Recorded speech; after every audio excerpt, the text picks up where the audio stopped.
Hi, welcome back to Perspectives. In Part 5, we will continue our discussion on leadership and the challenges unique to female leaders.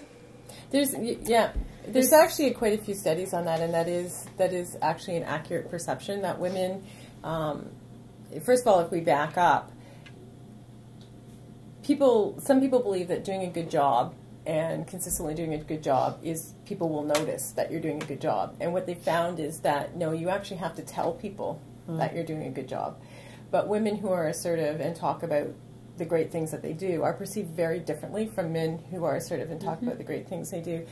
And some of the ways around that they're looking at in organizations is that women actually need sponsors, unless you can change people's mindsets, which is harder to do.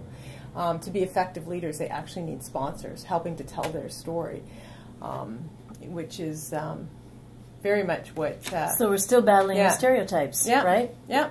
A woman who's assertive is considered to be a bitch, right? A woman who's not is considered to be soft. And so we're still dealing with stereotypes that seem pretty entrenched and ingrained across generations now, because we're talking about 4 generations, maybe we're approaching 5 generations in the workplace. And if that's still being perceived, it's far deeper and far pervasive than, would have thought that perception was gone maybe 15 years ago. Yeah.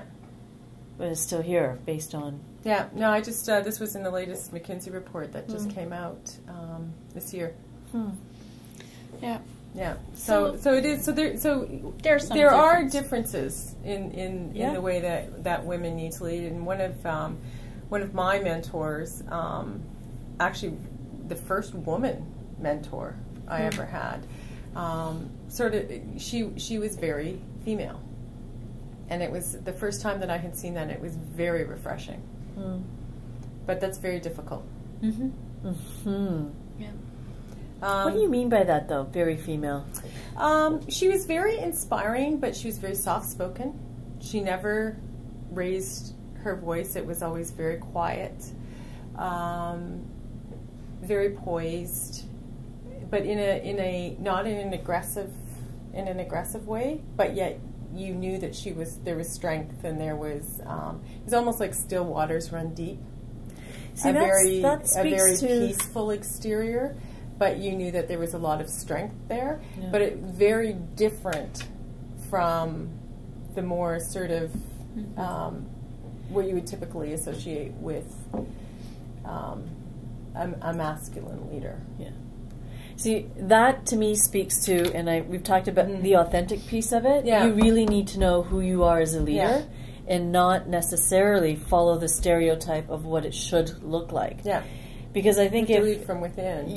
Absolutely. And I think that's a really difficult thing, let's say, for a woman to do, because it might mean you might be softer with your voice. It might mean you're not going to do and present and bang all those stereotypes we have, right? It may not do all of that, but your power is nonetheless weaker because you're actually coming from a place that's more real. Yeah. People can connect to that. Yeah.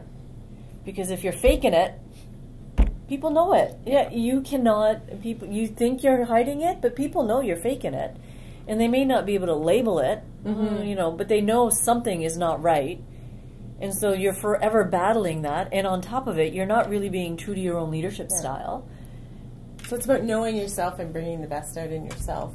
Well, it's leveraging your own strength and being able to be, and know that that's good enough to be a leader, right? Yeah. But I think it's also evolving.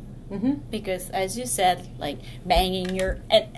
that was the way, but it's not the way. Now, in a corporation, it's not acceptable to go in meeting and, okay, perhaps if you're in sales, you're like, rah, rah, rah. But in a lot of other environment, it's not acceptable. You need to be able to influence. You need to be able to communicate. You need to have a clear vision, but being able to communicate your vision. And so there's all those other skills now. And there's still cowboys out there. There's still a few cowboys, but there will always be, but there is less and less. Cowgirls. Yes. Yeah. So I think that's evolving also. Yeah.